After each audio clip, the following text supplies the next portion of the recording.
It's been exciting. We've been getting a lot of people on the People's Choice judging.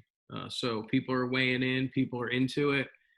It's fun for me to be able to pay that back to the fans out there, to let them have some say in what it is that we're doing here. And they're going to be able to, they're going to be able to choose someone to win a motorcycle, which is really cool. So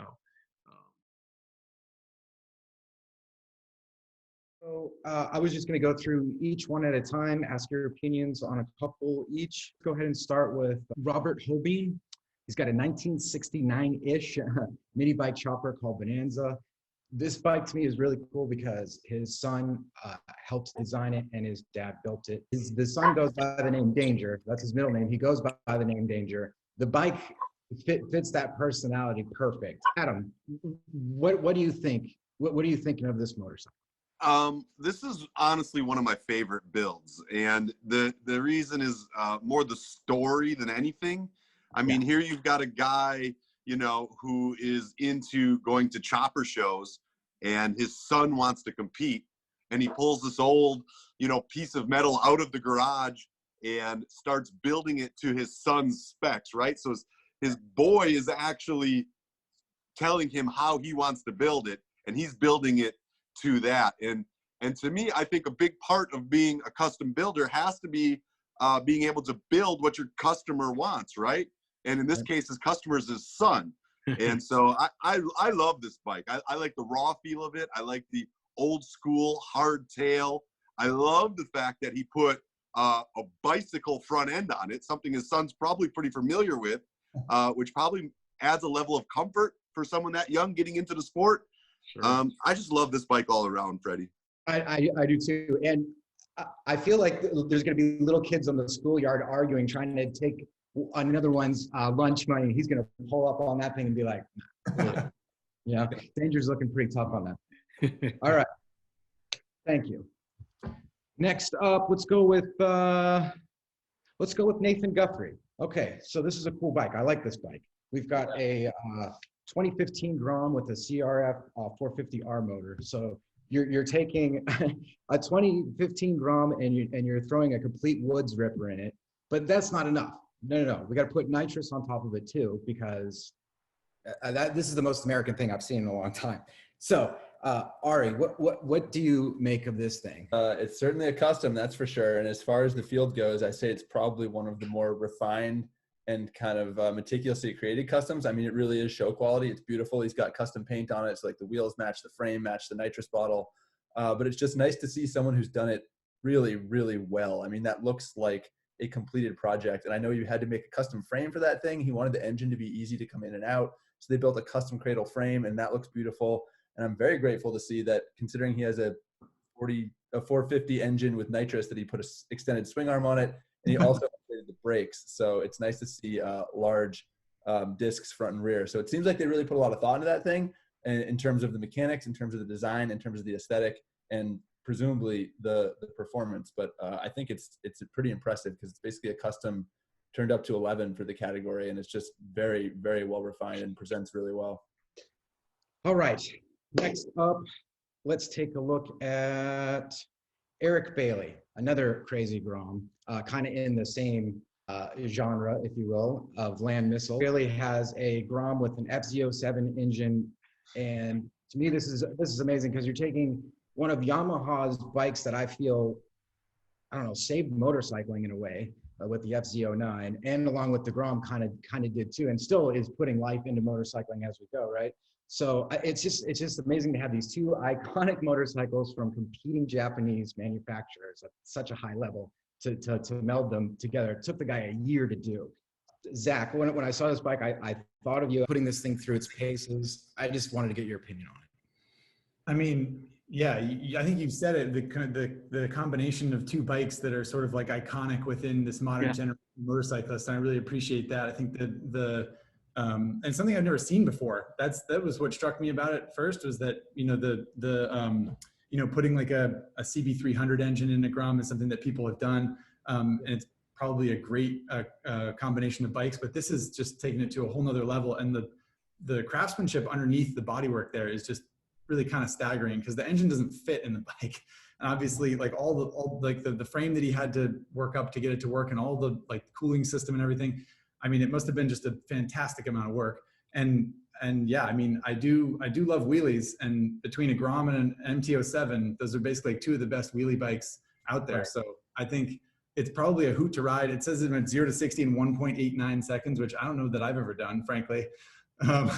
So it's probably just an absolute beast to ride. And it's just a really, really cool combination of engines that I was not expecting until I saw this description in this picture. So I give them a lot of credit for kind of, I don't know, breaking new ground, even though custom Groms are fairly common these days.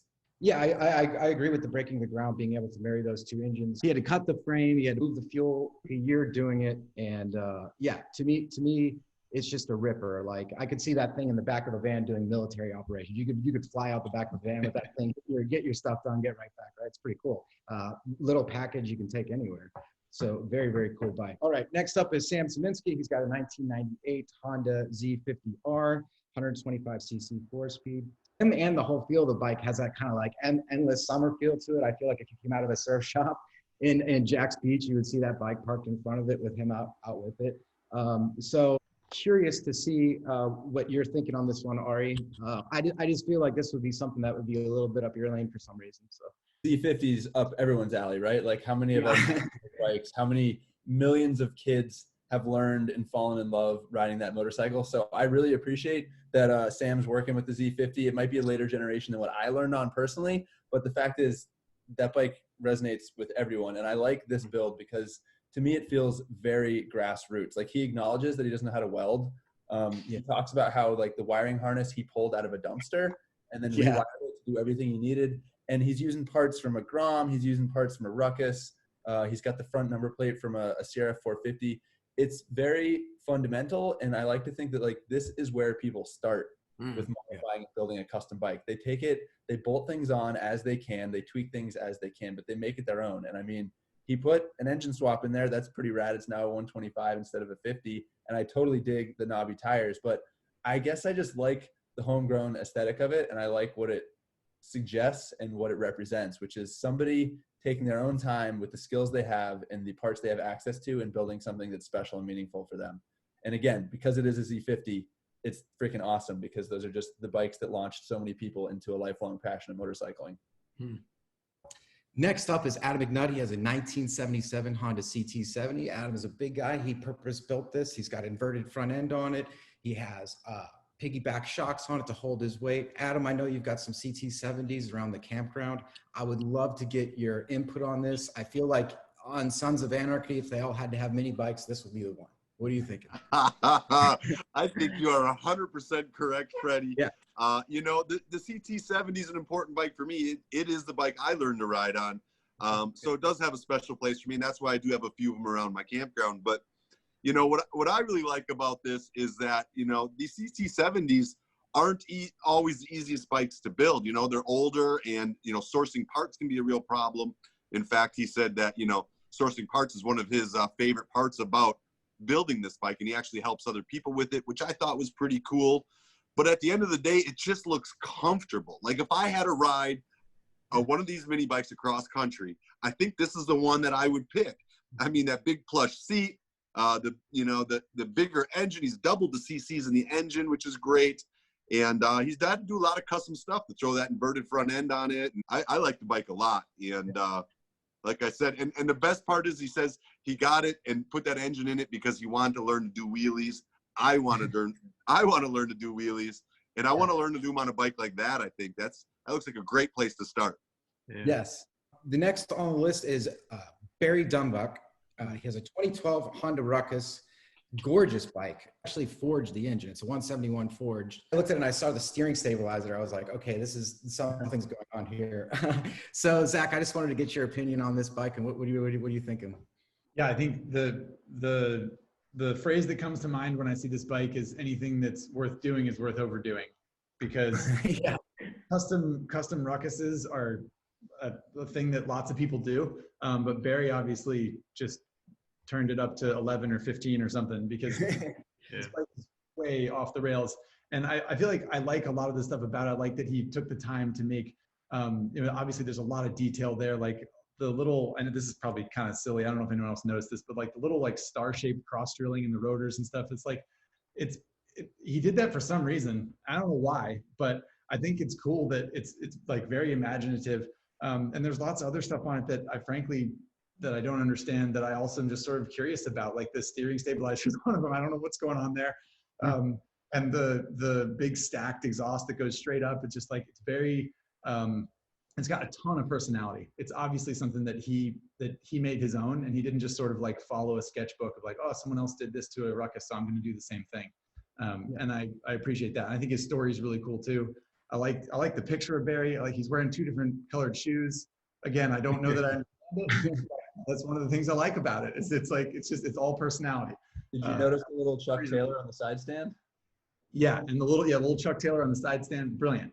I think that stuff is really fun. It's just like totally dipped in his own personality, and it makes it stand out from, like I said, a lot of other custom ruckuses. Yeah. Next on the roster is Aaron Cooley with his 1997 Kawasaki KX125.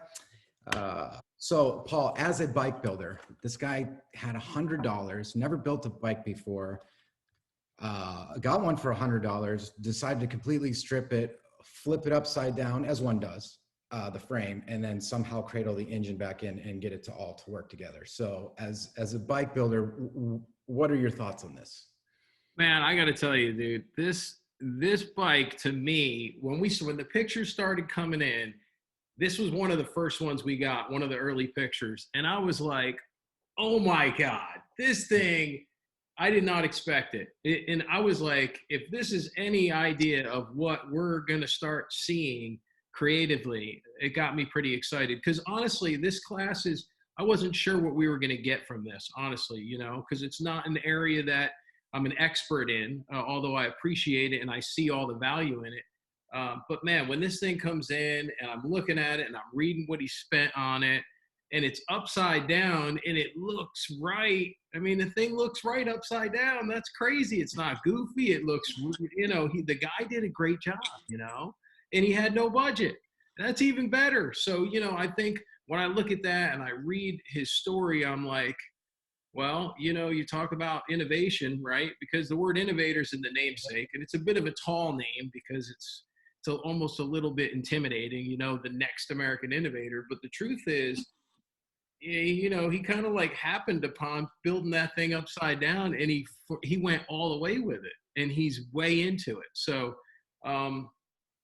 creatively, I mean, it's killer. I just think it's one of the coolest things I've seen across the board, to be honest with you, because you just don't see people doing that kind of thing and making it look right. Because see, people do goofy things that unusual, but when something looks right and it's done well, that's innovation, right? I mean, it's a complete freak show, pretty much, So I like that right out of the gate, and I was like, if this is what we're getting, then we're doing it. This is happening, Yeah. So it was good. I love it.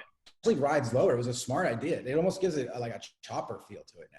Yeah, and I guess technically the rake's the same, right? You're just flipping it upside down. You could put the whole front end back on it. The steering stem works upside down. It just rakes. Great. It's unbelievable. I know. Unreal. And I'll tell you, when I first looked at it, I'm looking at this thing and I'm like, what the heck am I looking at? And then I read and I was like, oh, that's unbelievable. And he calls it, what's he call it? The die cycle. Yeah. So. I like the die cycle. All right. Last up is Chris Tope with his 1967 Hidaka. Beautiful build. Great builder. It started with a chrome tank. And then again, $125. The guy gets a bike for the $125 that he really likes and goes for a design ethos. So what do you think about that process, Paul, and the bike in general?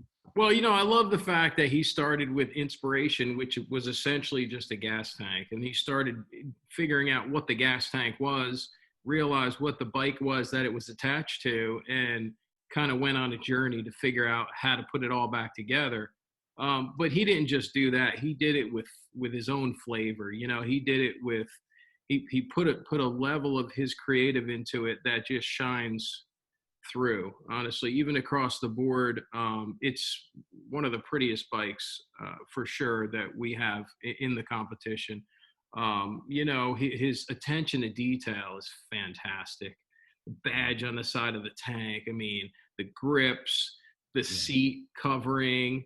It's got that like Native American seat covering, you know, and just everything about it, the detailing on the motor. It's such a simple bike, which I think is what's so striking about it, because it's so clean. The lines are so clean and it's so simple. You know, there wasn't anything I didn't love about it. And, you know, the fact that he came up with all this conceptual idea of how to make it work that's innovative to me. You know, that's innovation. And when you look at what that stock bike looks like, it looks nothing like this bike. You know, I mean, it winks at it, but this is gorgeous for what it is. You know, it's pretty impressive. So I was impressed with that bike as well. Honestly, across this whole field of motorcycles, I loved all these top 30, really. We had to narrow it down to 8, but man, the top 30, there was a lot of fun stuff to look out there, and it was hard to narrow it down to 8. But I certainly think, you know, with all your guys' help, we really weighed it all in, and that's kind of how we came to this top 8. So I think it's a really strong field, and so I'm just excited to see how it's going to shake out. I mean, we're going to have to deliberate eventually. I think for tonight we won't necessarily do that, but you know, who's going to be number 1? I don't know. I keep going back and forth in my head because we really just talked about a lot of great bikes and all on their own merit. And you're judging it on innovation, and we have a lot of innovative things we're looking at in these different areas. So I think it's good. A lot of different definitions of innovation, which is pretty cool. Yeah. Exactly. You know, I mean, you're right. Everyone has its own flavor. People are coming at it from a different position. You know, some of them are prettier than others, but that doesn't make one less innovative than the next, right? I frankly think sometimes the uglier bike is the more pretty bike. Yeah, right. No, you're right. You're right. So there's plenty of ugly to go around, but I think that's just goes to show that if you ask motorcycle people what they like, it's not always the pretty thing, right? Yeah, right. Right. Sure. Yeah, I mean, you know, impress me. That's what I say. Like, you know, some of these bikes, you're like, what is going on with this? This thing's crazy. It just, you're looking at it and you're trying to figure out what you're looking at. I think that's fantastic. That's interesting to me, you know. I mean, people do custom stuff all the time, but innovation kind of catches your attention, you know. Correct. Yeah. Yeah. Like, what's more innovative?